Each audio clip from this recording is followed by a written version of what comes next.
So, Merry Kitmas to all those who. Yeah. It's interesting that only with Nike kits, you know you're going to get three good kits with these three countries. Korean Republic is going to be a fire kit. Brazil is going to be classic yet effective. And Nigeria, the Nigerians, I think there's enough Nigerians that just scare Nike into making sure they have a good design. Either that or all the good designs are made and they are forced to create things because those three are always the most consistently good. Everything else is a question.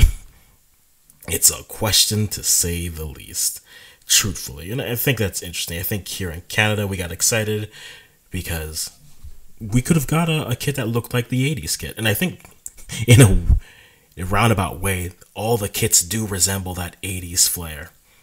Unfortunately, they resemble pieces of it, not the full motion as it goes. So I think that's a little bit of the funny thing aspect. I think there was a lot of excitement and opportunity with the Canadian kit, but ends up being and looking like it does. But it's not the worst. I mean, the US kits, there are white kits. There's a theme here. The away kits or the white kits have all looked better. The blue, the red, white, and blue kit looks like a creamsicle for the US, which is a bit unfortunate. But I do like their white kit a little bit. Norway's just looks like they are Captain America, but in Norway. They got their stripes down, but looking good. Nigeria, as you said, looks good. Korean, the tie-dye experience is always great.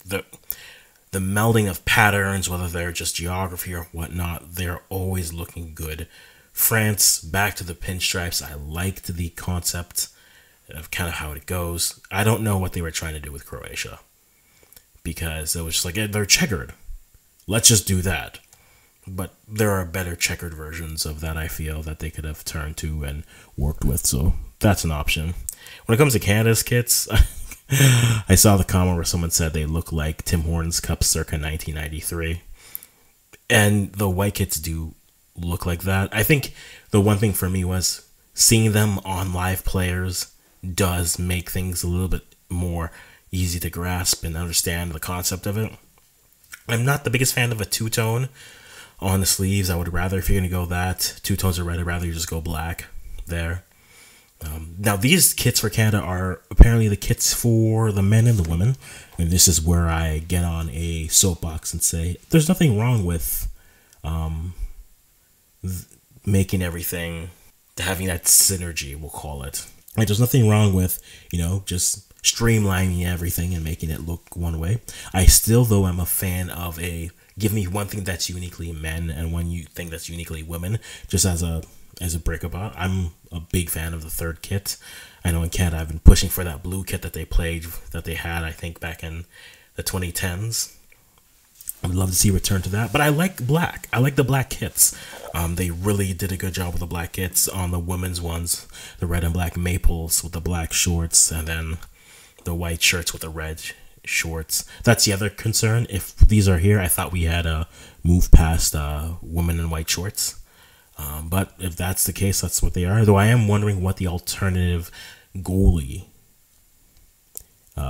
uniform and kit is, because I know the standard one is black. I wonder if there's another one that comes in. If that's the case, you do have the shorts options for the women, which would work out very nicely. But no, overall, Nike, they will look good on some aspects, but for the most part, they'll always drop the ball. Other kits I saw were great. Panama going to black and gold is very classy.